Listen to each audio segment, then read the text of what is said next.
हरिओम आरती Ben. Okay. ओ ओम।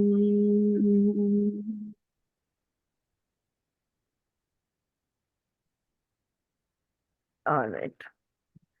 तो अभी नया चैप्टर हमारा स्टार्ट हो रहा है आज, क्वेस्ट फॉर हेल्थ। हम फाइनल आखिरी चरण में है। तो हमने कल देखा कि कैसे हम शरीर रूप लेते हैं और कैसे डर की वजह से, भय की वजह से हमारे शरीर में अस्वस्थता, हाँ, या बेचैनी हम निर्माण करते हैं। और ये जो हमारी बेचैनी है, जब इसको विचारों की ताकत मिलती है, जब इसको भावनाओं की ताकत मिलती है, तब हमारे शरीर में रोग या अस्वस्थता या इलनेसेस, जिसको हम बोलेंगे, ये हमारे तैयार होने लगता है, मतलब बीमारी हमारे में आने लगती है। Now quest for health. तो अभी हमें क्या चाहिए? आरोग्य चाहिए। Okay. when all levels of the aura are healthy and functioning as they ought to, there is a free flow of energy emanating from the core of our being right into the material world। देखो, हमारे जितने कोश है, अन्नमय कोश शरीर, प्राणमय कोश श्वास, मनोमय कोश हमारा मन, विज्ञानमय कोश हमारी बुद्धि, और आनंदमय कोश हमारे अंतर आनंद, अंदर से महसूस होने वाली खुशी, ये जब हमारा सब अच्छा रहता है, तभी ऊर्जा का वहन है ना, बहुत अच्छी तरह होता है। और जो अंदर से वो आनंद है, वो हमारे जीवन के बाह्य अनुभव में बहते हैं। बाहर से हम जिंदगी से जो अनुभव ले रहे हैं, उस अनुभव में भी वो खुशी का अंतर्भाव होता है, वो खुशी उसमें समाई हुई होती है। सो अंदर से लेकर बाहर तक ये फ्रीली फ्लो होती है। कोई बीच में ऑब्स्टेकल नहीं है, कोई इसमें कहीं भी बांध नहीं है, कहीं भी अटक नहीं जाती। Now, effectively, this means that a free flow of divine consciousness into every thought, feeling, word and action।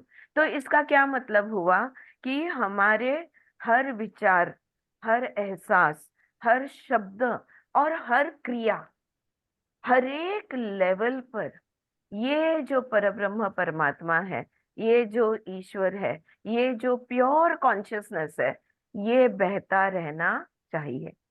हमारे हर शब्द में, हमारे हर क्रिया में, हमारे हर भाव में, हमारे हर विचार में, हर स्तर पे वो जो भगवान का है, वो जो ईश्वर जो है, वो जो कॉस्मिक एनर्जी है, ब्रह्मांड की शक्ति है, परब्रह्म परमात्मा, जो नाम देना है दे दो, ये हर कोश में हमें महसूस होना चाहिए। At this juncture, there are a few questions which are bound to come up and need to be addressed। तो इस मोड़ पे आके कुछ सवाल उठते हैं, जिसके जवाब हमने जानने चाहिए। When everything and every place around us is in any case permeated with this consciousness, whether we are consciously aware of it or not, why do illness have to enter into our experience at all? हम कहते हैं ईश्वर कण कण में है, हम कहते हैं हम ईश्वर से जन्मे हैं, हम ईश्वर में रहते हैं और ईश्वर में लीन हो जाते हैं।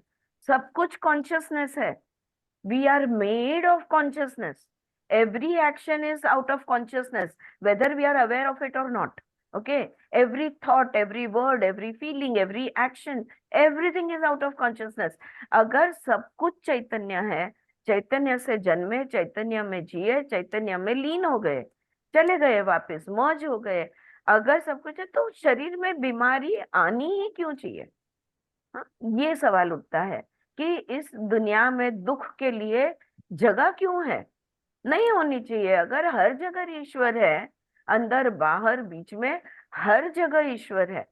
हाँ, अगर ईश्वर हर जगह है, तो फिर हम बीमारी हमारे अनुभव में आनी ही नहीं चाहिए। Why can we not sail through life from one glorious experience to another?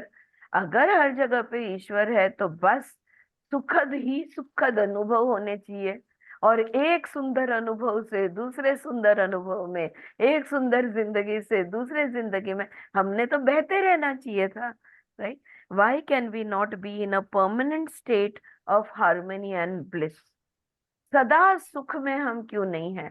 परम सुख, परम आनंद, परम शांति में हम क्यों नहीं जी रहे हैं? अगर ईश्वर हर जगह पे है तो हमें जीना चाहिए, क्यों नहीं जी रहे? Right? Well, at the level of our higher consciousness, as a soul we are fully aware of our imperishable nature, we have no fear of extinction. देखो, अगर हम हमारे हायर कॉन्शियसनेस यानी हमारी जो आत्मज्ञान है, आत्मा को पता है कि वो खत्म नहीं हो सकता, आत्मा को पता है कि वो अमर है, उसको कुछ भी नहीं होने वाला, उसको वो हमेशा से है, ये उसको अच्छी तरह पता है। इसलिए मिट जाने का डर उसे नहीं है, क्योंकि वो जानता है ये इस शरीर का मृत्यु, ये क्यों कोई अंत नहीं है, दूसरा जन्म होने ही वाला है, दूसरा शरीर धारण करने ही वाले हैं। From this awareness of the big picture comes the confidence to experience every option, every possibility without shunning or rejecting any one of them। यहाँ पे डॉक्टर न्यूटन कह रहे हैं कि ये ज्ञान हम सब में है कि ये जीवन मेरा या ये शरीर मेरा, ये कोई अंत नहीं है। हम्म? मैं एक आत्मा हूँ, मैं अनंत हूँ, इसमें कोई अनंत अंत नहीं आने वाला है। ये जानता है, इसलिए हर अनुभव का वो स्वीकार करता है, क्योंकि वो ज्ञान हमारे पास है। हमें महसूस नहीं होता होगा, हमें फील नहीं होगा कि आई एम अ सोल, मैं आत्मा हूँ, अहम ब्रह्मास्मि, ये फील नहीं होता है। लेकिन हमारे आत्मा को पता है कि हम ब्रह्म है। इसलिए ये जो जगत के जो भी, हाँ, जगत की व्याख्या विमला जी ने बहुत अच्छी की है। The one which is in momentum, जो गतिशील है उसको जगत कहते हैं। हाँ? तो गतिशीलम जगत, ऐसे कहते हैं कि जो गतिशील है, तो गति है तो ऊर्जा है, तो मोमेंटम है तो साथ में एनर्जी आई। ठीक है? और जहां भी गति है कुछ ना कुछ तो होने वाला है, घटनाएं बनती रहने वाली है। हाँ, कोई ना कोई परिवर्तन होते ही रहने वाला है। तो ये जगत है, ये बदलता जगत है, ये घटनाक्रमों का जगत है, ये परिवर्तित है, ये चेंजेस इसमें आते ही रहेंगे। कांस्टेंट यहाँ पे कुछ भी नहीं है, क्योंकि पूरा जगत जो है ये गतिशील है, गतिमय है, इन मोशन है, इन मोमेंटम है। राइट? तो यहाँ पे वो कहते हैं, तो ये जो मोमेंटम के जो भी, ये गति में जो भी अनुभव हमारे पास आते हैं, हम उन सब का स्वीकार करते हैं, किसी को नकारते नहीं। हर अनुभव का हम पूरी तरह से स्वीकार करते हैं। इसलिए अनुभव अलग अलग आते हैं। यहाँ पे डॉक्टर न्यूटन समझा रहे हैं, empowered by this inner knowledge, एक तरफ आत्मा का ज्ञान है और दूसरी तरफ जगत के अनुभव का स्वीकार है। ये दो चीज जब है तो हम बहुत शक्तिशाली है, ताकतवान है।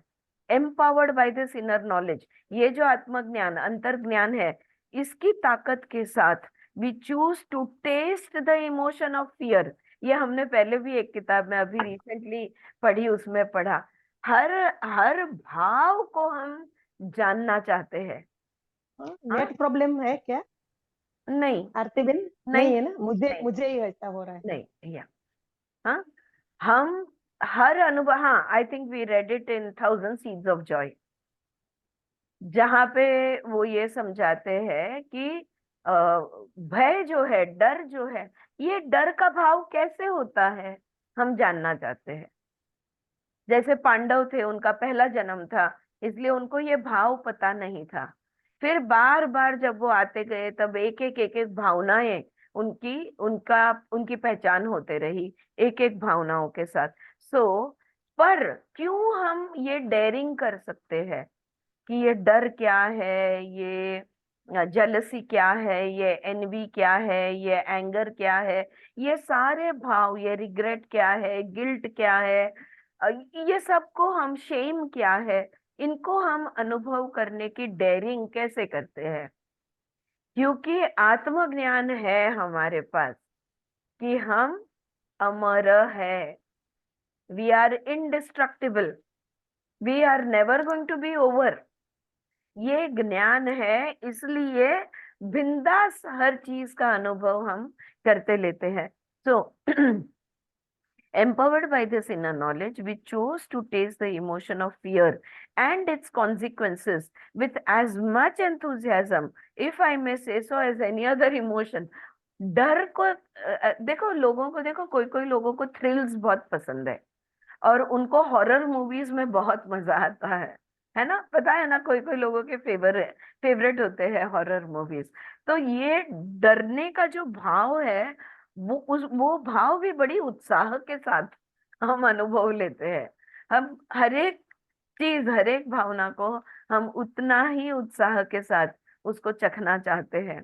Besides, let us also consider the common tendency in each and every one of us to enjoy and revel in our ability to face and overcome challenges in our specific area of interest and strength, be it sport, art, literature, science, or any of the obtain other fields that a human being is taken up with. देखो, क्योंकि ये मनुष्य स्वभाव है। हाँ, आप मुझे बताओ कि अगर कोई वर्ल्ड रिकॉर्ड है, समझ लो दौड़ लगाने में वर्ल्ड रिकॉर्ड है, कि इतने मीटर्स कितने सेकंड में या कितने मिनट्स में आप दौड़ सकते हो, इसका कोई वर्ल्ड वर्ल्ड रिकॉर्ड है, और किसी ने वो वर्ल्ड रिकॉर्ड तोड़ दिया, तो वो वर्ल्ड रिकॉर्ड तोड़ने के बाद अगला ध्येय उस एथलीट का, उस व्यक्ति का क्या होगा?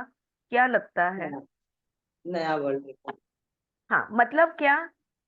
खुद का ही रिकॉर्ड तोड़े। तो ये मनुष्य स्वभाव है हमारा कि हम, चैलेंजेस हमें बहुत पसंद है।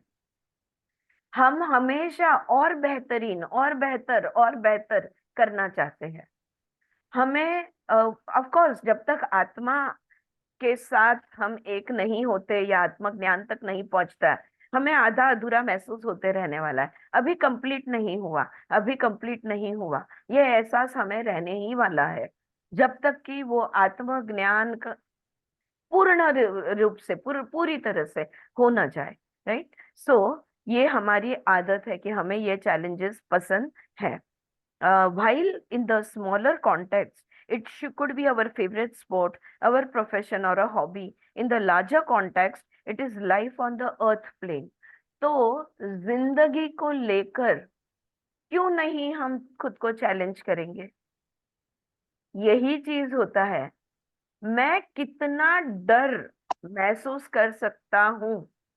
हाँ, आपने लोगों को डर के वजह से मरते हुए सुना है, राइट? कि या तो क्रोध में इतना आ गया कि उसका दिमाग में जो भी कुछ ब्लीडिंग हो गया, स्फोट हो गया, मर गया। हम इमोशंस के वजह से लोगों की जान जाते हुए हमने देखी है। और अगर प्यार की बातें की जाए तो हीर रांझा से लेके हमारे बहुत सारे ऐसे कपल्स है कि who have given up their life to experience the extent to which that emotion can be felt. तो जो चैलेंजेस हम हमारी निजी जिंदगी में, हमारे हॉबीज में, हमारे एक्टिविटीज में हम लेते हैं, जिंदगी को लेकर भी वही चैलेंजेस हम लेते हैं। उतने ही उत्साह के साथ हम मैदान में उतरते हैं जिंदगी के, कि मैं कितना ले सकती हूँ, मैं कितना वो अनुभव को कितना सहा जा सकता है, ये देखने के लिए। Okay, we find ourselves here because of the idea of experiencing and mastering this plane of existence through all that it entails. It fascinates us. अब ये दुनिया तो कितनी अद्भुत है, कितनी विविधता है इसमें, कितना सौंदर्य है इसमें। यहाँ पे तो हम इसके मास्टर बन के ही रहेंगे। ओके, जीव जगत ईश्वर, ये तो किसी भी फिलॉसफी के कोर्स का अगर कोर्स कोई कर रहे हैं या मास्टर्स में जैसे था, इसका ज्ञान तो होना जरूरी है, क्योंकि वह तब तक ज्ञान परिपूर्ण नहीं होता। जीव जगत ईश्वर, मैं मैं जो मुझे जो दिख रहा है वो जगत, और हम दोनों को जो बनाता है या हम दोनों को जो चलाता है, वो तीसरा घटक है ईश्वर। जब इसको हम पूरी तरह से जान जाएंगे, शायद समाधि, आत्म साक्षात्कार, ये अनुभव हमारे अनुभव में आ जाएगा। ऑलराइट, तो यहाँ पर भी हम जीतना चाहते हैं। मनुष्य रूप, मनुष्य जीवन, जीवात्मा, एक जीव बनकर हम पृथ्वी तत्व पे आए हैं। यहाँ से गेम ओवर तब होगा जब इसका पूर्ण ज्ञान हम ले नहीं लेते, और इसका सारा ज्ञान ले लेके, सारा अनुभव लेके फिर हम बोलेंगे ओके अभी 99, एक पासा डाला 100, सांप सीढ़ी का खेल खत्म, होम फ्री, हम छूट जाएंगे, फिर कहीं और जाएंगे, कोई और गेम में इंटरेस्ट आ जाएगा, उस हिसाब से हम आगे बढ़ेंगे। ऑलराइट, तो यहाँ पे मास्टरी मिलवाने के लिए इस लोक में, भूलोक में हम लोग आए हैं। लाइक इन एवरी गेम और hobby, it takes time to learn the rules. अब पहले दिन में ही आपने देखा है कोई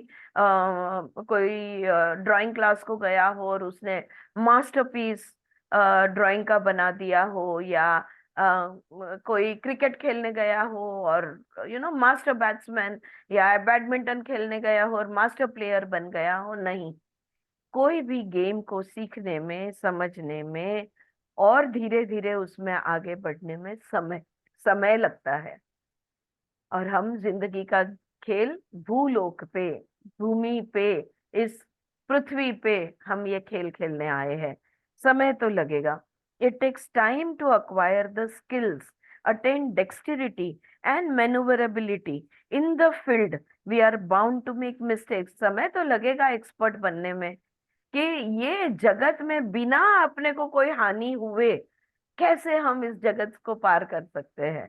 हर जीवन की नैया, कहीं भी कोई भी खोट, कोई भी तकलीफ हुए बगैर कैसे हम पार कर सकते हैं, इस जीव को पूर्ण कैसे रख सकते हैं। न मन में कोई रोग, न शरीर में कोई रोग, इस तरह से इस जीव को पूर्ण कैसे रख सकते हैं। और उस पार जो भगवान बैठा है उसको जाकर हम कैसे जाकर मिल सकते हैं। राइट, तो ये सारा खेल है, और ये खेल को मास्टर करने में, इसके जो स्किल्स है, इसको सीखने में थोड़ा तो समय लगेगा। और जब समय लगता है और जब हम कोई चीज सीख रहे हैं, गलतियां तो हमसे होगी। We are bound to make mistakes. Mistakes though are a crucial factor in the process of learning. देखो, मिस्टेक जो है ना, गलती करने में कोई गलत बात नहीं है, गलतियां सबसे होती है। लेकिन सीखते वक्त जब तुम गलती करते हो, और जो वो गलत होने की क्रिया और उसके बाद प्रतिक्रिया, ये जो है ये बहुत महत्वपूर्ण है। when we make a mistake, its purpose is lost if we do not learn from it। अगर हम गलती से सीखेंगे नहीं, तो वो सारी घटना वेस्ट हो गई। अब दोबारा वैसा अनुभव लेना पड़ेगा, क्योंकि पहली बार हमने सीखा नहीं, इसलिए वो दोबारा हमसे, हमारे साथ होगा। इस जन्म में सीखा नहीं, अगला जन्म लेना पड़ेगा, क्योंकि वो सीखने का रह गया है। दो बातें इस पर से मुझे याद आती है। एक तो देखो, याद है तुम लोग सब लोग ने साइकिल बचपन में चलाई होगी। साइकिल से चलाते वक्त पहली बार जब बच्चा गिर जाता है, बहुत बहुत इम्पोर्टेंट है कि तुरंत वो साइकिल पे दोबारा सवार हो जाए और चलाने लगे। अगर डर के उसने साइकिल छोड़ दी, वो जिंदगी में कभी भी टू व्हीलर नहीं चला पाएगा, क्योंकि डर के सीखने के बजाय उस चीज को उसने छोड़ दिया। अब उसको दोबारा कहीं ना कहीं, कभी ना कभी सीखना पड़ेगा। तो ये ऐसा है, ये जीवन का खेल। अगर हम डर गए और छोड़ दिया तो फिर हमें दोबारा रिपीट होना होगा। सबसे अच्छी बात ये होती है, गलती की है, सीखो उससे और आगे बढ़ो। वो गलती तो, जो मेरे पति जो है, मेरे बच्चे जब छोटे थे हमेशा उनको कहते थे कि गलतियां रिपीट नहीं होनी चाहिए। हर बार कोई नई गलती करो, कोई प्रॉब्लम नहीं है, तुम्हें कोई डांट नहीं पड़ेगी। नई गलतियां करो, पर वही गलती दोबारा करना यानी तुमने सीखा नहीं है। ये मैं जो अभी जो भी मैं बता रहा हूँ, ये मुझे दोबारा बताने की जरूरत नहीं पड़नी चाहिए, ऐसा वो कहते थे। Because I have told you once, okay, चलो पहली बार नहीं समझा, I have told you twice, दूसरी बार समझाया, फिर भी नहीं सुना, अब तीसरी और आखिरी बार, है ना। तो अगर अब अगर नहीं समझे तो फिर इसको भुगतना पड़ेगा, राइट। हमारे जीवन के साथ वही हम करते हैं। एक संधि आती है, सीख जाओ, नहीं तो दोबारा गलती होती है तब तो भी सीख लो। अच्छा चलो, तीसरा चांस दे दिया, तीसरी बार तो सीख लो, फिर भी नहीं सीखे तो फिर हम प्राणी के लेवल, हमारी प्रगति नहीं, हमारी अधोगति होगी। हाँ, तो सीखना, गलतियां होने में कोई प्रॉब्लम नहीं है, गलतियों से सीखना बहुत जरूरी प्रक्रिया है। This leads us to make the mistake. If we do not learn from it, this leads us to make the mistake again. We tend to repeat it till it registers in our consciousness awareness that we have missed a point and that we need to make changes. We need to learn our lessons. तो हमारी चैतन्य में, हमारी चेतना में दर्ज हो जाता है कि ये वाला बोध इसने नहीं सीखा, और फिर हमें वो बार बार जन्म लेकर वो बोध सीखने तक, हमारे चेतना में वो चैतन्य झलकने तक, वो लर्न होने तक, उसको वो हमारे अनुभव में आते रहेगा। सिमिलरली, बिल्कुल वैसे ही, illness is a knock on the playing field of life. अगर कोई बीमारी है, अगर कोई अस्वस्थता है, अगर कोई शारीरिक तकलीफ है, हाँ, और मानसिक भी फॉर दैट मैटर, लेकिन यहाँ पे ज्यादातर हम शारीरिक तकलीफ की बात कर रहे हैं, तो वो जैसे कि जिंदगी का दरवाजा खटखटाया जा रहा है, तुमने कुछ तो भी सीखा नहीं है, तुमने कुछ तो भी छोड़ा नहीं है, तुमने कुछ तो तुम्हारा लेने का रह गया है। या तो हम पकड़ के रखते हैं और या तो हम लेते ही नहीं, ना देते हैं ना लेते हैं। It is life's way of telling us that we are going wrong somewhere, something is amiss. अगर हमारे शरीर में किसी भी प्रकार का दुख दर्द आता है, तकलीफ आती है, तो हमने कोई ना कोई इम्पोर्टेंट चीज मिस कर दी है, कुछ ना कुछ सीखना था हमें और वो सीखने का रह गया है, ये उसे याद दिलाती है। An illness indicates a mistake that we have made in understanding our life. जिंदगी को समझने में कोई ना कोई गलती कर दी, वरना बीमारी या तकलीफ शारीरिक हमारे अनुभव में नहीं आती। It tells us that our current view of our self and our reality is not in alignment with our higher consciousness, our spiritual identity. कहीं तो भी खुद की सच्चाई हम नहीं जानते, कहीं तो भी हमने ये सीखा नहीं है कि हम सच्चिदानंद है, ये हमने सीखा नहीं है। जिंदगी का नाम आनंद है, ये हमने सीखा नहीं है। परम आनंद, परम शांति हमारा स्वभाव है, ये हमने सीखा नहीं है। और वो गलती के वजह से कोई ना कोई बीमारी आ पहुंचती है। Behind every illness there is the one underlying intention on the part of the soul, the desire to learn. आत्मा हर तरफ है, सर्वव्यापी है, ईश्वर कॉन्शियसनेस हर तरफ है, सर्वव्यापी है, तो बीमारी नहीं आनी चाहिए। लेकिन अगर हम भूल जाते हैं कि हम इस दुनिया में खुश रहने के लिए आए हैं, for happiness, to experience that unconditional love and joy, हम यहाँ पे आए हैं, ये भूल जाते हैं तो बीमारी आकर हमें याद दिलाने की कोशिश करती है। आत्मा हमें पनिश नहीं कर रहा, कोई बीमारी यानी शिक्षा नहीं है। Very important to understand. हम कहते हैं ना, क्या पता नहीं गए जन्म में मैंने क्या किया होगा, इस जन्म में मेरे नसीब में ये दुख आया या ये दर्द आया।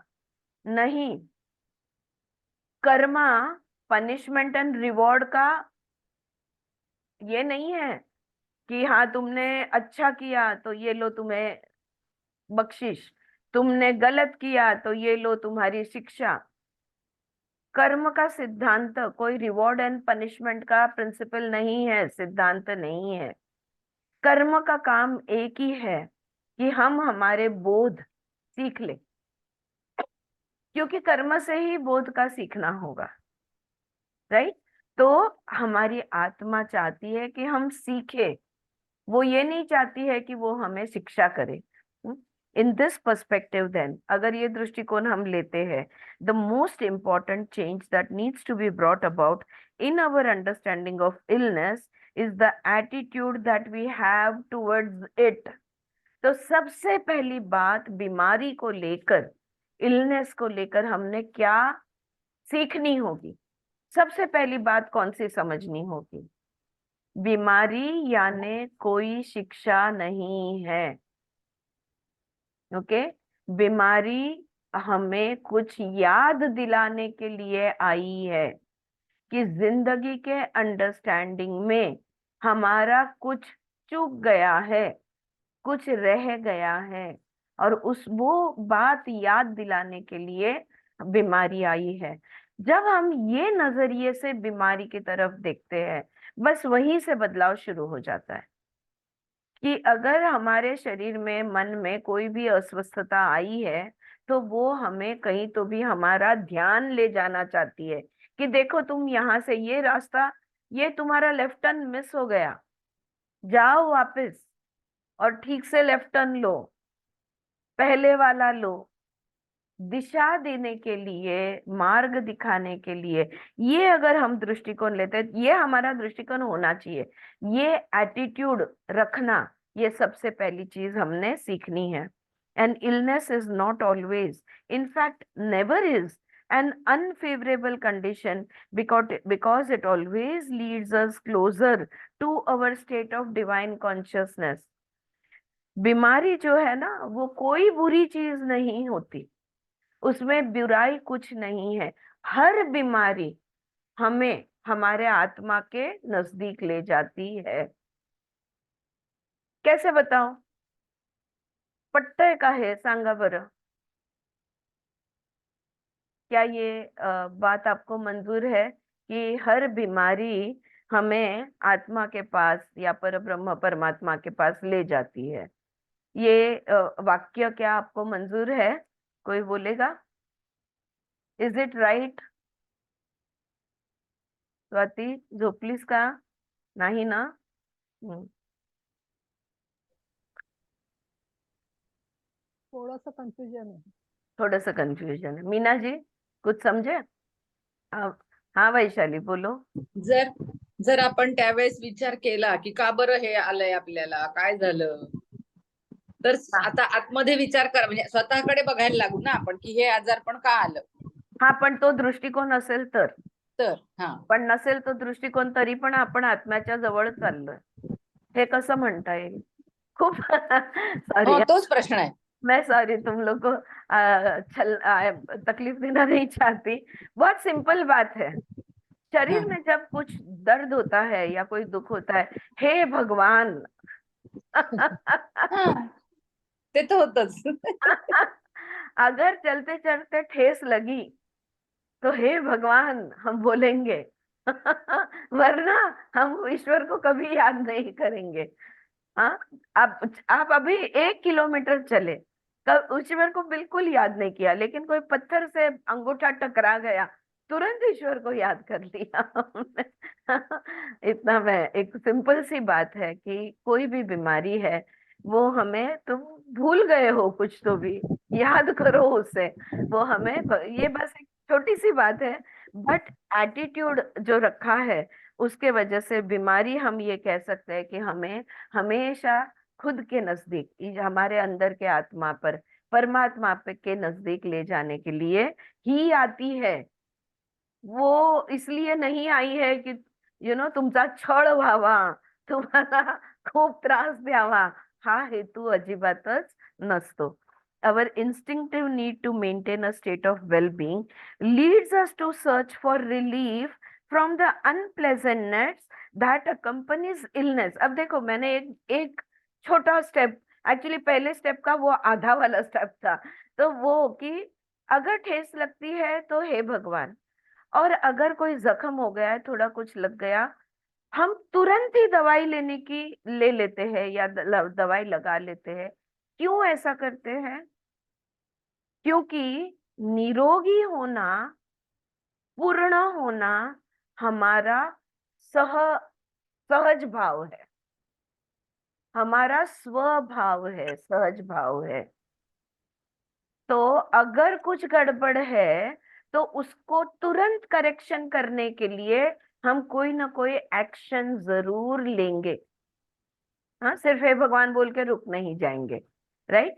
कोई ना कोई हम उसे करेक्शन के लिए कोई ना कोई एक्शन लेंगे कि भाई इस दुर्बलता से हम छूट पाए. It sends us on a quest for health and that quest ultimately leads us to the realisation of the self. क्योंकि सहज भाव, स्वभाव जब हमारा ध्यान में आ जाएगा तो अपने आप हम आत्मा परमात्मा के नजदीक पहुंच जाएंगे. तो अगर कोई तकलीफ है तो उसका तुरंत ध्यान देना उसको जरूरी है. जैसे हमने पहले मेडिटेशन में, अगर तुम्हारा शरीर थोड़ा सा नी में, थोड़ा सा उंगलियों में थोड़ा सा स्वेलिंग आता है, समझो किसी को सुबह, तो ध्यान न देना, तो वो उसमें रेस्ट्रिक्शन आते जाएगा, स्टिफनेस आते जाएगा. फिर भी तुमने ध्यान नहीं दिया तो और बिगाड़ आते जाएगा, राइट. तो आत्मा का एक ही काम है कि हमें हमारे सहज भाव पे स्वभाव को पहुंचाना, यही उसका काम है. Right. In this context, it could probably serve us well to consider illness as a trigger that we have installed within our system to lead us back to our original state of consciousness. कहीं मैं भूल न जाऊं कि मैं ब्रह्म हूं, कहीं मैं भूल न जाऊं हम अहम ब्रह्मास्मि, मैं आत्मा हूं. अगर मैं भूल जाती हूँ तो मन या शरीर में कोई ना कोई बिगाड़ आकर मुझे वो मेरा ध्यान खींचेगा, कहेगा देखो तुम भूल गई हो, अब इसका करेक्शन करो ताकि तुम वापस अपने आत्म रूप में आ पाओ. ठीक है. This view will serve not only to do away with the fear in relationship to illnesses but also enable us to use every such opportunity to better align ourselves with our true identity. देखो, अभी हम आयुर्वेदा में बहुत simple कहते हैं त्रिदोष बिगड़ा हुआ है.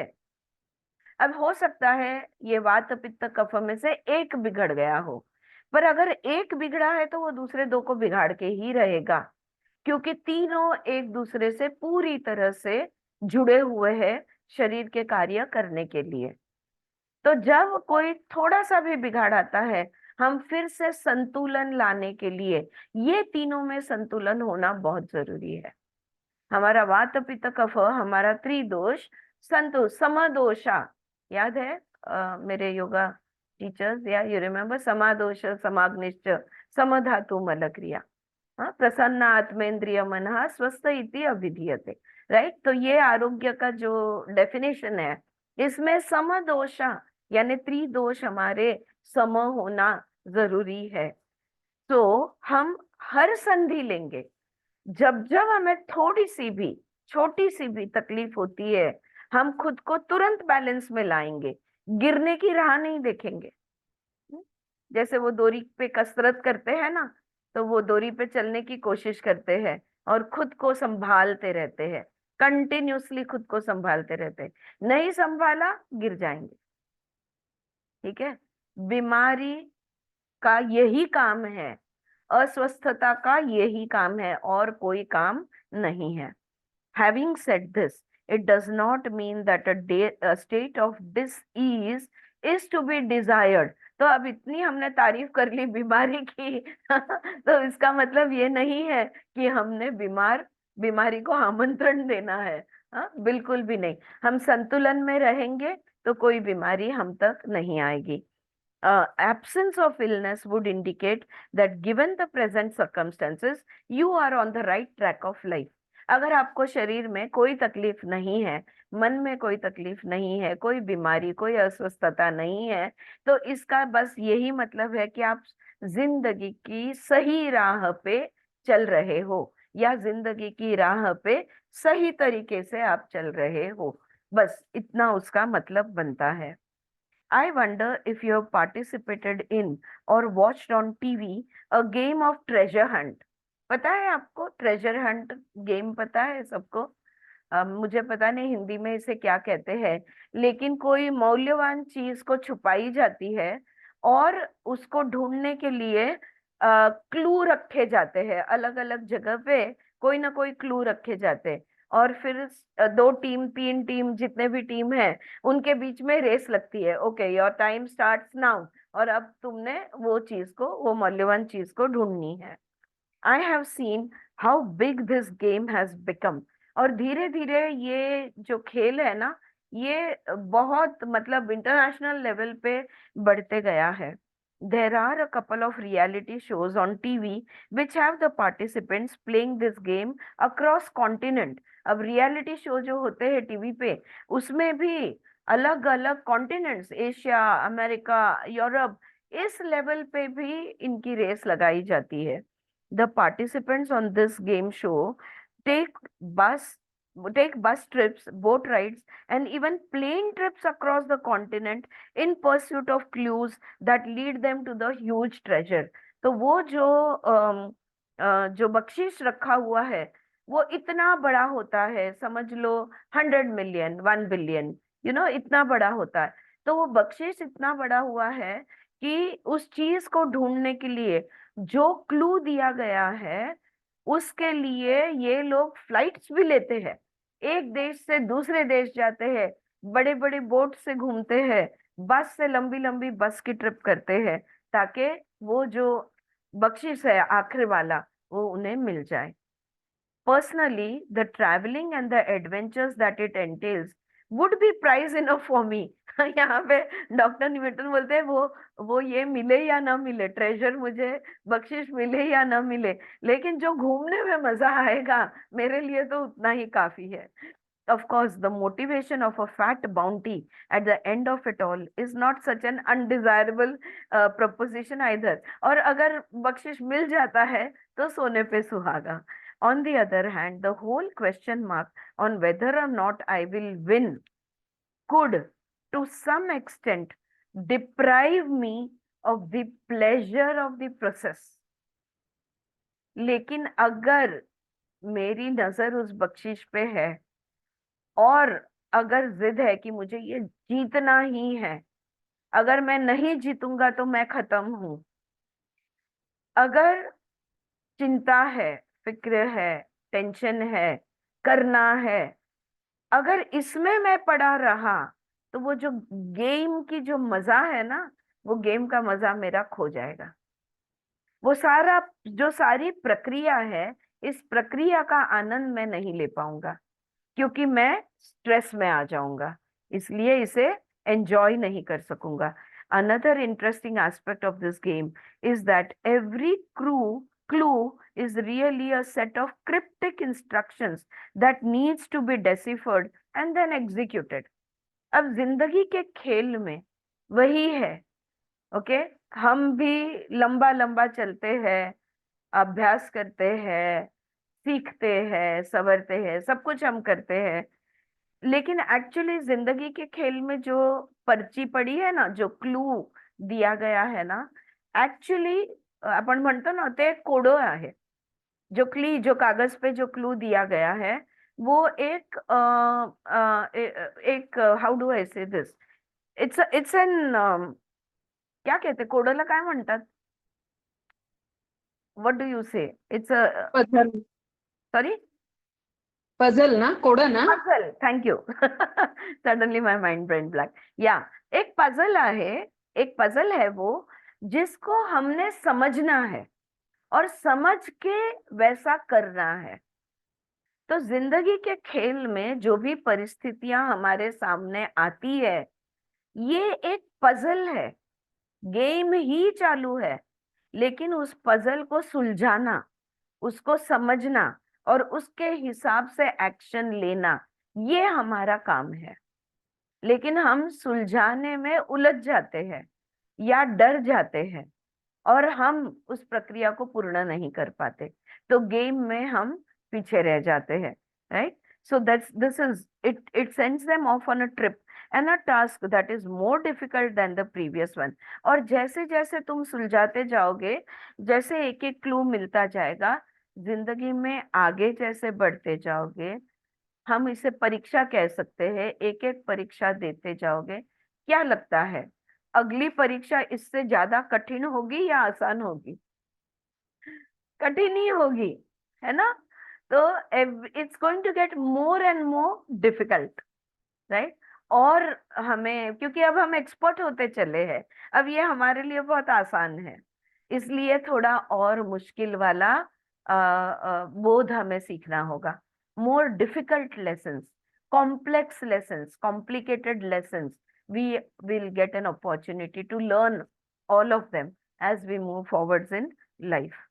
As they get closer, yes, yet we can see the experiment grow on the faces of the participants, the excitement grow on the faces of the participants as they proceed. लेकिन देखो, जैसे जैसे एक एक क्लू मिलते जाता है ना, उत्साह बढ़ते जाता है. हम क्यों, जिंदगी में तकलीफें आती है, यानी कोई पजल आया हुआ है, उसको उत्साह के साथ क्यों नहीं सुलझाते? डर जाते हैं, सिमट जाते हैं, नैराश्य में जाते हैं, लेकिन उत्साह के साथ सामना नहीं करते. ये हमारा होता है. They are in no way disheartened by the difficulty of the mission they have to explain. लेकिन इस गेम में ऐसा नहीं होता. ट्रेजर हंट में जैसे जैसे मिल गया क्लू, एकदम खुश हो जाते हैं. अब अगला सवाल क्या है? ओके, यहाँ तक पहुंच गए, अब यहाँ से अगला क्या लिखा हुआ है? तो एक एक क्लू मिलता है, उत्साह से भरते जाते हैं. They seem to only recognise the fact that they are getting closer to winning the treasure. क्यों? क्योंकि हर क्लू के साथ बस एक ही चीज दिमाग में आती है कि अब वो जो इनाम रखा हुआ है ना, हम इनाम के करीब जा रहे हैं. एक एक सुलझाते हुए हम इनाम के करीब जा रहे हैं. How wonderful it would be if we could see our journey through life from illness to health in the same light. In the treasure hunt for health, each and every one of us is assured of winning. तो जिंदगी के खेल में हम ऐसा क्यों नहीं करते? हम हर परिस्थिति के साथ, हर चीज के साथ, हम आत्मा की तरफ ही तो जा रहे हैं. इस गेम में बीमारी से लेकर निरोगी अवस्था के खेल में कोई नहीं हारता. ये हम क्यों नहीं समझते हैं? अगर ये बात हम समझ जाएंगे तो रोग के वजह से देह कभी नहीं छोड़ेंगे. बीमारी हमें कभी नहीं खाएगी, निगल नहीं जाएगी. अगर हम ये समझ जाए कि हरेक चीज जो हमारे अनुभव में आ रही है, वो हमें हमारे आत्मा तक, हमारे परमात्मा तक ले जा रही है, और अगर हमारा उत्साह, हमारा रिलैक्सेशन हम अगर कायम रख सकते हैं, उसको मेंटेन कर सकते हैं, तो बीमारी तो कुछ याद दिलाने आई थी, उसका काम हो गया, वो चली जाएगी. इस खेल में कोई नहीं हारता, हार नहीं सकता. आज न कल क्लू मिल जाएगा, तुम आगे बढ़ोगे. सही बात है. ओके. तो बीमारी को, अगर हम आरोग्य की खोज में है, तो ये कुछ कुछ बातें हमने ध्यान में लेनी चाहिए. हाँ, तो हम कभी भी खुद को रोगी नहीं समझेंगे. ठीक है, अगर कोई तकलीफ है तो कुछ वजह से वो आई है, वो वजह अगर हमें मिल जाती है तो हम ठीक हो जाएंगे। अगर वो वजह नहीं मिलती तो भी निराश होने की क्या बात है। उत्साह तो हमने मेंटेन करना है, रिलैक्स तो हमने रहना ही है। ऑलराइट, ये चैप्टर यहाँ पे खत्म हुआ। ठीक है, समरी पढ़ू। Alright, okay, to summarise, at the level of our higher consciousness as a soul, we are fully aware of our imperishable nature. We have no fear of extinction. आत्मज्ञान में हमें कोई डर नहीं है कि हम खत्म हो जाएंगे, क्योंकि हम अमर है, ये हम जानते हैं। Empowered by this inner knowledge, we chose to taste the emotion of fear and its consequences with as much enthusiasm as other emotions. अब ये अंतर्ज्ञान को लेकर हमने भय और बाकी सारी भावनाओं को चखना मंजूर किया है। We find ourselves here because the idea of experiencing and mastering this plane of existence through all that it entails fascinates us. और ये हमने क्यों इस भूमि तत्व पे जो हम आए हैं, यहाँ पे सारे अनुभवों का हम स्वीकार करते हैं। क्यों? क्योंकि हम इस खेल में अव्वल आना चाहते हैं, हम इसमें से बेस्ट एक्सपर्ट बनकर निकलना चाहते हैं। Illness is a knack. Illness is a knock on the playing field of life. It is life's way of telling us that we are going wrong somewhere, something is amiss. अगर हमें कोई शारीरिक तकलीफ है, कोई बीमारी है, तो बस वो इतना ही कह रही है कि जिंदगी में कोई मोड़ पे आप चूक गए हो, उसको सही करो तो बीमारी चली जाएगी। An illness indicates a mistake we have made in understanding our life. हमारी जिंदगी को समझने में हमसे कोई गलती हो गई है, इसलिए बीमारी आई है। उस गलती को सुधारने के लिए जिंदगी को हम समझ जाएंगे, हम कौन है ये समझ जाएंगे, क्यों है ये समझ जाएंगे, तो बीमारी अपने आप चली जाएगी। Behind every illness, there is the one underlying intention on the part of the soul, the desire to learn. हर बीमारी के पीछे आत्मा का एक ही हेतु होता है कि हम हमारा बोध सीखे। The desire to learn, सीखने की इच्छा होती है। An illness is never an unfavorable condition because it always leads us closer to our state of divine consciousness. तो बीमारी को हमने उससे डरना, उसको तू चले जा, मुझे तू नहीं चाहिए, बीमारी का द्वेष करना, उससे डर जाना, उसके साथ बुरा संबंध बनाना, इसकी जरूरत नहीं है, क्योंकि हर बीमारी हमें हमारे आत्म मार्ग पर ले जाती है। Illness sends us on a quest of health, and that quest ultimately leads us to the realization of our self. आत्म मार्ग पे आत्म साक्षात्कार तक हमें ले जाने की ताकत इसमें है। एब्सेंस ऑफ, क्यों? क्योंकि हम जब भी बीमार होते हैं तुरंत संतुलन में आने की कोशिश करते हैं, उस बीमारी को हटाने की कोशिश करते हैं। सिर्फ हम कैसे करते हैं? डर के वजह से, और जिंदगी को बिना समझे करते हैं, इसलिए वो बीमारी जाती नहीं, वो बरसों तक कायम रहती है। Right? Absence of illness would indicate that given the present circumstances, you are on the right track of life. और अगर आप में कोई बीमारी नहीं है, ओके, और मुझे ये नहीं कहना लेकिन मैं मोटी हूँ, लेकिन मैं लंबी हूँ, लेकिन मैं नाटी हूँ, ओके, ये बातें अगर छोड़ दो। अगर आपके शरीर में कोई बीमारी नहीं है तो कॉन्ग्रेचुलेशंस, आप सही मार्ग पर चल रहे हो। राइट, ये उसका मतलब होता है, और कुछ नहीं। अच्छा, और एक जो अभी यहाँ पे इन द प्रेजेंट सर्कमस्टेंस लिखा है, अगर आप में बीमारी नहीं है, इस समय पर आप सही मार्ग पर हो। आगे जाके जीपीएस बिगड़ेगा नहीं, इसकी कोई गारंटी नहीं है। इसलिए खुद को ग्रेट नहीं समझना कि ओ मैं, मतलब वहां पे ईगो नहीं आना चाहिए, उधर अहंकार नहीं आना चाहिए कि मुझे कोई रोग नहीं है। राइट? क्योंकि अब भी नहीं है। ऑलराइट, कौन सा मोड़ चुक जाएंगे और कभी कौन सी गलती हो जाएगी बोल नहीं सकते।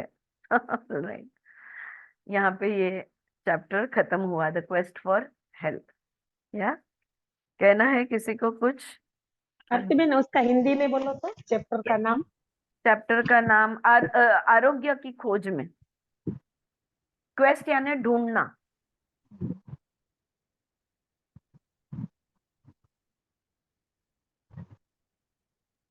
पटतंय का? क्वेस्ट म्हणजे तहान पण येईल का? तहानच आहे का नाही? नाही, शोधणं. अच्छा, शोधणं. Okay okay. शोधणं, हाँ, तहान. एक और नवी दृष्टिकोण मिले। जी बिल्कुल। एक्चुअली हम कहते हैं कि जिंदगी में किसी भी चीज को का स्वीकार हमने करना चाहिए। किसी भी चीज का स्वीकार करने का मतलब ही ये होता है कि हमने उसे नकारना नहीं है। अगर कोई गलती हो गई है, अगर गलती से तुमने किसी को कुछ बोल दिया है, अगर गलती से तुम कहीं और पहुंच गए हो, अगर गलती से तुमने कोई एक्शन ले ली है, अगर गलती से तुमने कोई अनुभव में अटक गए हो या उलझ गए हो, तो उसका द्वेष नहीं करना है। क्या गलत हुआ, कहाँ हुआ, कैसे हुआ, इस चीज को समझना ही उस गलती को सुधारना है। Understanding will bring about correction. That is all that is needed. We need to understand. That's it. Because understanding will change our perspective. हमारा नजरिया। तो बीमारी को हम डर और द्वेष की नजर से देखते हैं। उसको डर और द्वेष के थैंक यू बोलना है उसको कि तुमने मेरी आंखें खोल दी, तुमने मुझे ये दिखाया कि मैं राह भटक रही हूँ, उसके लिए थैंक यू। तो मैं अब फिर से राह पे आ जाती हूँ। जब हम हर चीज के लिए, अब थैंक यू कब बोलोगे? जब टेंशन में हो तब बोलोगे? नहीं, जब रिलैक्स्ड हो तब बोलोगे, है कि नहीं? और अगर तुम रिलैक्स्ड हो तो कोई गलती, कोई बीमारी, कोई भी अप्रिय चीज वहां पे रुकेगी नहीं, वो चली जाएगी। एक एक क्लाइंट है, उसके साथ का भी रीसेंट अनुभव। तो बहुत उसको टेंशन था, काम नहीं मिल रहा है और पैसे कैसे कमाऊंगा और मेरा कैसे चलेगा। और ये मैंने बोला जितना तुम ये कितने सालों से ये तकलीफ है? बोलते हैं यार जब से पास आउट हुआ हूँ तब से अभी आज 10 साल हो गए, मैं जिंदगी में सेटल कब होऊंगा पता नहीं, वगैरह वगैरह। मैं बोली आपने टेंशन में रह के सब कुछ करके देखा, सही बात है कि नहीं? आप एक इंटेलिजेंट व्यक्ति हो। बोलते हैं हाँ सही। मैं बोली अब रिलैक्स करके देखो, अब ये कह के देखो कि नहीं अभी मुझे इस समय पे सिर्फ इतने की जरूरत है, इसलिए मुझे इतना मिला है। कोई बात नहीं, चिल करो, मुस्कुराओ, कॉमेडी शोज देखो, हंसो, हंसाओ लोगों को, जिंदगी को एंजॉय करो, रिलैक्स्ड रहो। पता है 15 दिन में फोन आया, 2 नए प्रोजेक्ट मिले हैं करके। This is the power of being in a relax state of mind, because only being relaxed will make you happy, and if you are happy everything will come to you, you don't have to go anywhere. हाँ, ये मेरी belief system है, मैं इस चीज में 100% मानती हूँ। अगर मेरे सामने कोई चैलेंज आ जाता है, कोई तकलीफ जीवन में आती है, या कुछ काम जो होना है नहीं हो रहा है, ऐसा कुछ हो जाता है, तो मैं लंबी सांस लेके रिलैक्स हो जाती हूँ, खुद को रिलैक्स करती हूँ और उस चीज के बारे में सोचना छोड़ देती हूँ, क्योंकि सोचने से टेंशन आता है। बराबर है या गलत है? ऑल राइट, तो आई थिंक हम आखिरी चैप्टर पे आ गए हैं और इस चैप्टर का नाम है, हाँ आखिरी चैप्टर है, कॉन्शियसनेस हील्स। आखिरी चैप्टर का नाम क्या हो सकता है? जो किताब का नाम है। जब जाग जाओगे, यस रितु, परफेक्टली ट्रू। जब जाग जाओगे, जब समझ जाओगे, जब अवेयरनेस में आ जाओगे, तो अपने आप ठीक हो जाओगे। Consciousness heals. Winning the game of life, winning over issues of illness and health, will not be such an unachievable target once we have learned to break the codes and understand the clue. एक बार हमने puzzle को समझ लिया और उसका code सीख लिया और क्लूज को हम सुलझाने लगे, तो फिर जीवन तो पूरा ही अच्छे अच्छे अवस्था में हमारा बीतेगा। our body gives us clues, our emotion gives us clues, and our thoughts give us clues. हमें clues जिंदगी में कौन देता है? हमारा शरीर, हमारे मन और हमारे मतलब मन के विचार और मन की भावनाएं। तो ये विचार, भावनाएं और शरीर ये हमें क्लू देते रहते हैं। Just as it is in the game, starting from the very obvious and easily discernible language of the body, we have to patiently and confidently work our way through the increasingly subtler clues of our emotions and thoughts. In the end, they will surely lead us to the vast richness of complete health. शुरुआत कहाँ से करोगे? अगर तुम्हें कोई तकलीफ है शरीर में तो शुरुआत कहाँ से करोगे? अर्थात शरीर से करना होगा। क्यों? क्योंकि वो स्थूल है और सूक्ष्म सूक्ष्म फिर अपनी सांसों को देखना होगा, फिर अपने मन को देखना होगा, अपने विचारों, अपनी भावनाओं को देखना होगा। उसके बाद ये भावना कौन से विचार से आई है, कौन सी मान्यता से ये निर्माण हुई है, इसको देखना होगा। तो हम कैसे जाएंगे? स्थूल से लेके सूक्ष्म तक। Having traced the path that illness takes from limiting beliefs all the way to our body to enter into our experience, we can rightly assume that healing would mean retracing our steps. Okay? बीमारी जिस रास्ते से आई है, जो उसके steps है, वो steps को उल्टा कर दो। रोग से मतलब आरोग्य से रोगी होने तक जो कदम लिए थे उस कदम को वापस ले जाओ, उल्टा कर दो। ठीक है, इतना आसान है। Our body is the last bastion that goes down when we are struck by an illness. देखो, थॉट लेवल पे रोक सकते हैं, इमोशन लेवल पे रोक सकते हैं, बिलीफ सिस्टम लेवल पे रोक सकते हैं, श्वासों के लेवल पे रोक सकते हैं, हमारी ऑरा पे भी हम उसे रुका सकते हैं। आखिर में वो शरीर में आता है। तो ये आखिरी पड़ाव है, शरीर यानी आखिरी पड़ाव। अब आगे क्लूज नहीं मिलने वाले। ये अगर गिर गया, हाँ, तो चेकमेट। जैसे चेस के गेम में अगर ये गिर गया, शरीर गिर गया, तो checkmate. Healing is not merely liberation from any annoying or traumatic condition, but a complete uprooting of the cause that brought about the condition. तो तकलीफ से मुक्त हो गए, हमारी तकलीफ थी, वो तकलीफ खत्म हो गई, उसमें से छूट गए, उतना ही नहीं है, लेकिन वो परिस्थिति या वो तकलीफ दोबारा आनी नहीं चाहिए, ये भी हमें देखना होगा। इसी को हीलिंग कहते हैं। हीलिंग हुआ ऐसा हम कब कह सकते हैं? जब जड़ से उसे निकाला जाए। Healing is a process of correcting our understanding of life. जिंदगी को जैसे हम समझ रहे हैं, ये हम अगर ठीक से नहीं समझते हैं तो बीमारी आती है। तो what is healing? It is a process of correcting our understanding of life. तो जिंदगी का दृष्टिकोण, जिंदगी क्या है, इसको समझते हैं तो आरोग्य में रहेंगे। In order to identify the root cause of an illness, we have to track down our physical condition by going beyond the body through the subtler level of emotions and thoughts and identify the belief that brought it on. This in turn essentially means acknowledging that we are not just a body, but consciousness condensed into a human form. अभी अगर हमें कोई रोग को निकालना है तो हम कैसे, या कोई शारीरिक तकलीफ को हटानी है तो हम कैसे करेंगे? शरीर का कौन सा हिस्सा है, क्या तकलीफ है, मतलब शरीर में अकड़न है या जो भी है, या खून जम रहा है या सूजन आ रही है, जो भी है। यहाँ पर ये कौन सा भाव हमें दर्शाती है? तो जो भी शारीरिक तकलीफ है उसकी एक भावना होगी, उस भावना को, उस भाव को हम आइडेंटिफाई करेंगे। फिर हम क्या करेंगे?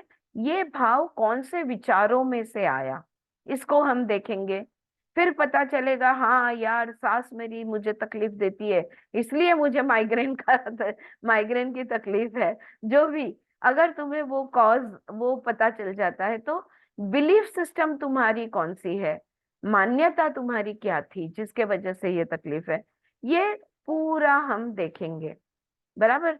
तो हम पूरी तरह से हील पाएंगे। लेकिन हीलिंग तो होगा ही होगा, लेकिन और एक बात होगी। कौन सी बात होगी? हमें ये मान्य करना होगा कि हम एक आत्मा है, हम कॉन्शियसनेस है, हम चैतन्य है। क्यों? क्योंकि हम एक एक कोश पार करते हुए शरीर से निकले थे, पहुंच कहाँ गए? चेतना तक, चैतन्य तक पहुंच गए।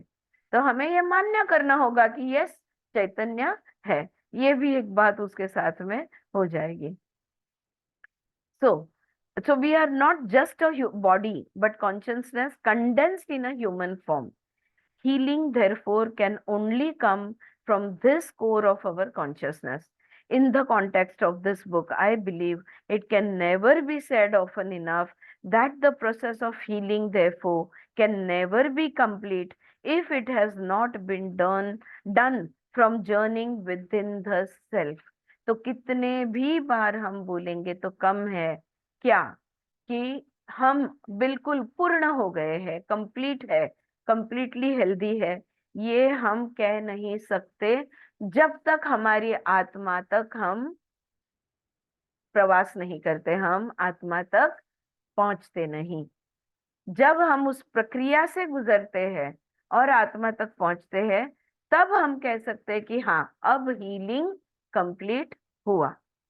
There has been extensive study and research in the fields of healing and cure. Okay? बहुत हमारे यहाँ, मतलब दुनिया में हर रोग को लेकर इतने सारे उपाय ढूंढे हैं, इतना रिसर्च किया गया है, हर तकलीफ को समझा गया है। Every disease has been closely examined, analyzed and rationalized through demanding, highly accurate scientific methods. Scientific method से हर रोग का निदान इतनी बारीकाई तक किया गया है, इतना माइन्यूटेस्ट तक किया गया है। Every bit of research is fascinating, intellectually appealing and perfectly logical. अब कोई भी रोग को ठीक करने के लिए जो भी रिसर्च किया गया, वो रिसर्च बहुत अद्भुत भी है, हमारी बुद्धि को चालना देने वाला भी है, और वो लॉजिकल भी है, प्रैक्टिकल भी है। There have been invaluable contribution and huge progress made in the field of medicine. और ये जो हम मेडिसिन जिसको कहते हैं, इस क्षेत्र में बहुत प्रगति की है। Our scientists and other leading minds in this field have achieved this state for spending countless man hours in laboratories, countless days in field studies. कितने घंटे काम किया है, कितने वर्षों तक एक कोई रोग का उपाय, जैसे लस ले लो अभी, है ना, स्मॉल पॉक्स को हमने इरेडिकेट कर लिया, अभी मीजल्स है, चिकन पॉक्स है, और नए नए फिर आते रहते हैं। तो ये चीजों को, या पेनिसिलिन का शोध कैसे लगा, आप उसकी कहानी अगर पढ़ोगे ना, बहुत फैसिनेटिंग है। तो एंटीबायोटिक्स कैसे बनाए, तो हजारों लोगों की मेहनत, हजारों घंटों तक इस अभ्यास में उनकी शक्ति गई हुई है। Every day previously inconceivable data about the human body and its functions are coming into light. अब शरीर के बारे में नई नई जानकारी आती ही रहती है। हमको पहले लगता था ओके, लीवर का फंक्शन 1 2 3 4 5 6 7 8, अब 9 और 10 भी मिले, फिर 11 और 12 भी मिलेंगे। तो इसकी सूक्ष्मता, हर चीज की सूक्ष्मता में लोग जा रहे हैं। How does a layman reconcile these verifiable facts produced by scientific research with abstract ideas of the healing power of consciousness? एक तरफ है गोलियां, इंजेक्शंस, ऑपरेशंस, और एक तरफ है कॉन्शियसनेस। बहुत दूरी है दोनों के बीच में। इनको हम एक साथ कैसे लाए, ये सवाल है। Our medical technology may help us overcome one health challenge after another. अगर हम गोलियां, दवाइयां, इंजेक्शंस, ऑपरेशंस इसको देखें, एक कोई तकलीफ है, उसके लिए उपाय ढूंढ निकाला, तो क्या तकलीफें खत्म हो गई? नहीं, कल कोई नई तकलीफ आएगी। हाँ, जैसे हम लोग बोलते हैं ना, new strain of virus, virus का रूप ही बदल गया, नए बैक्टीरियाज, नए वायरसेस, नई तकलीफें आते ही रहेगी। We can certainly pride ourselves in coming up with a solution for every new challenge that makes an appearance. But without journeying within, we would be doing just that. We would be only exchanging one challenge for another without affecting a real cure. बाहर से उपाय जब हम ढूंढते हैं, आज इस तकलीफ के लिए उपाय मिल गया, कल कोई नई तकलीफ, फिर नया उपाय, फिर नई तकलीफ, फिर नया उपाय, कभी ना खत्म होने वाला खेल अगर हम बाहर जाते हैं तो। लेकिन अगर हम अंदर जाते हैं, अपनी सांसों को देखते हैं, अपने भावनाओं को देखते हैं, अपने विचारों को देखते हैं, अपने मान्यताओं को देखते हैं, जब हम अंदर की तरफ जाते हैं तब जड़ से रोग खत्म हो जाता है। Healing is complete. From the outside, however many advances that we make, complete healing cannot happen. Complete healing will happen only when we go within. ये फर्क है जो सवाल पूछा ना कि एक तरफ मेडिकल साइंस और एक तरफ कॉन्शियसनेस, ये दोनों को कैसे जोड़े, इनका मिलाप कैसे करे। We need to understand here that while on the physical level, every advancement is valid, at a very deep level, our body is at time aware of the learning processes that we are involved in. तो शारीरिक स्तर पे हर भाव, हर अनुभव, हर भावना जो हमें महसूस होती है, हर एक सही है। लेकिन अगर हम डीप में देखें, अगर हम गहराई में जाए, हम सीख रहे हैं हो क्या रहा है। हर अनुभव के माध्यम से, हर घटनाक्रम से, जो भी हमारे साथ होता है उससे हम सीख रहे हैं, लर्निंग प्रोसेस जारी है। This being the case, is its participation is whole and complete. और लर्निंग सीख रहे हैं तो हमारा सहभाग जो है वो 100% रहेगा। Therefore, while cure for one kind of disease is discovered, there are 10 other new kinds that are being reported. It is our body's way of getting our attention. एक को ठीक किया तो शरीर के और दूसरे 10 हिस्से आवाज करने लगे। क्या हो रहा है, शरीर हमारा ध्यान अपनी तरफ खींचने की कोशिश कर रहा है। It makes sure that we bring our focus back to the real purpose of our presence in this plane, which is to learn. अगर शरीर ने हमारा ध्यान नहीं खींचा तो हम ध्यान कहाँ देंगे, कहाँ देंगे? बाहर की दुनिया में, बाहर के व्यवहार में, हर बाहर के सारे टारगेट हम फुलफिल करते रहेंगे। और इस भूलोक में, इस पृथ्वी तत्व पे हम जिस चीज के लिए आए हैं, इस खेल में भाग लेने का हेतु हमारा क्या था, वो हम भूल गए हैं। हम यहाँ सिर्फ और सिर्फ सीखने समझने के लिए आए हैं, बस। यहाँ पे आने का हमारा और कोई इरादा नहीं था, नहीं है। हम बस एक ही चीज के लिए आए हैं, वो है सीखना। Every illness is a wake up call from the body. याद है ना, हर बीमारी, शरीर क्या कह रहा है? जागो, जाग जाओ, ये कह रहा है। And it does not rest till we have got ourselves back on track. और जब तक कि हम लाइन पे वापस नहीं आते, जब तक कि हम वापस अलाइनमेंट में नहीं आते, तभी तक वो हमारा ध्यान खींचते रहेगा। जब हम संतुलन में आ जाएंगे, उसका काम खत्म है। हर बीमारी का एक ही उद्देश्य है, हमें संतुलन में लाना। जब हमारा संतुलन बिगड़ता है, बीमारी आती है। Is that clear? हाँ, तो काम क्या है? एक ही है, संतुलन में वापस आ जाओ। Alright, and it does not rest till we have got ourselves back on track. In the case of every illness, therefore, only consciousness heals. कोई भी तकलीफ होने दो, एक ही रामबाण उपाय है, 100% उपाय है, consciousness heels. Alright. Returning to the awareness of ourself as divine consciousness is a part of the journey of each and every soul that enters this plane. The consequence of that realization is so far reaching that returning to this truth is termed as having attained Buddhahood. हम आए थे ही इसलिए, हम स्व से दूर हुए इसलिए, ताकि घूम फिर के सारे अनुभव को लेकर हम स्व के पास वापस जाए।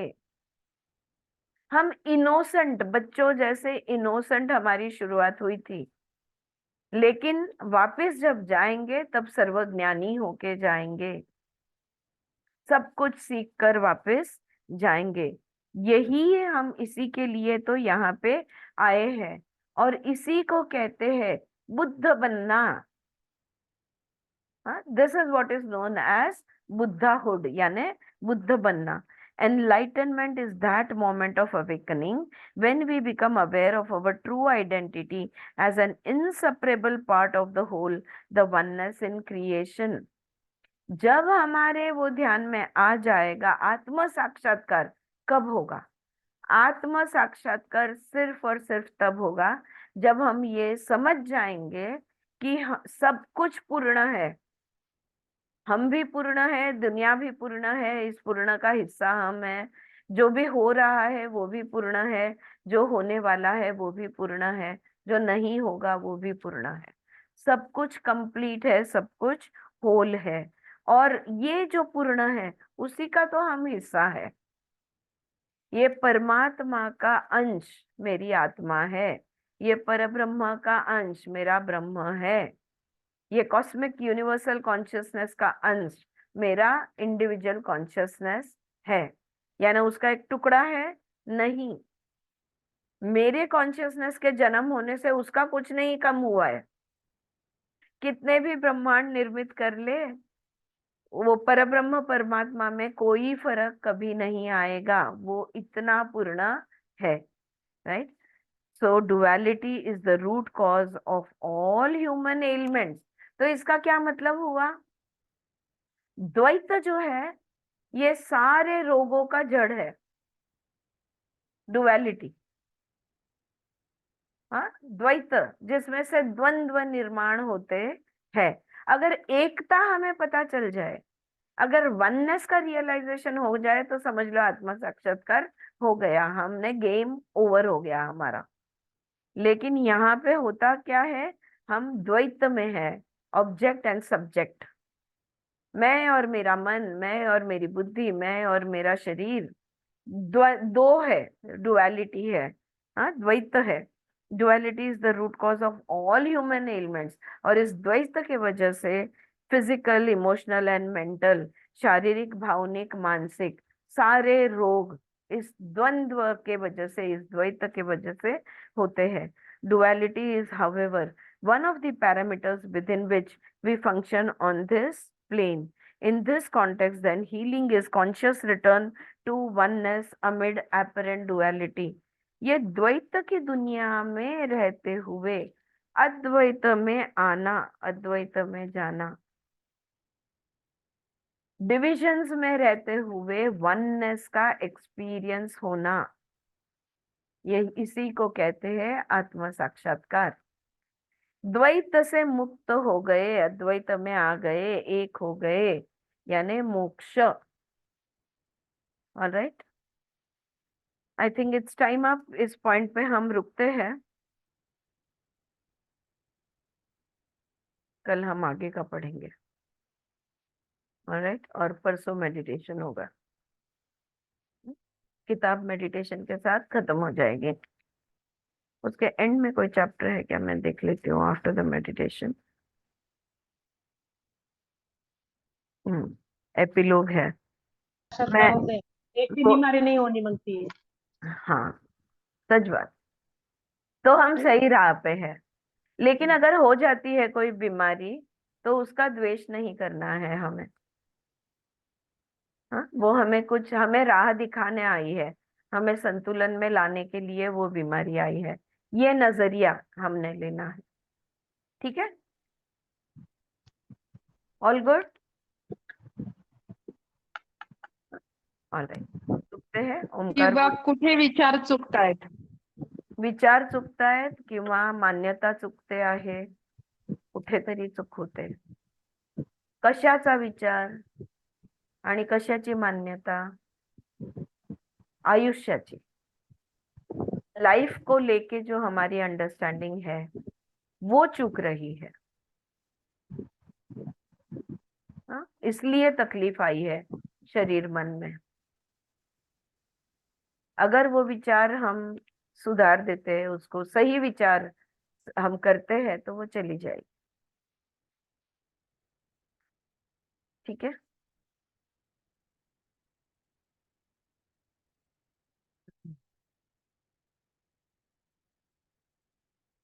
या फ्रीज हो गए क्या? कोई कुछ बोलो। नहीं, आप फ्रीज थे, हम लोग तो चल रहे थे। हाँ, पर तभी कुछ ना कुछ बोल देना, क्योंकि बात करने से पता नहीं फिर से वो एनिमेट हो जाता है। तो somebody say something at that time whenever it happens। पता नहीं, कभी कभी ये वीकेंड आएगा तो जियो का कुछ ना कुछ चलते रहता है। ठीक है, रुकते हैं यहाँ पे, ओमकार बोलेंगे। ओम।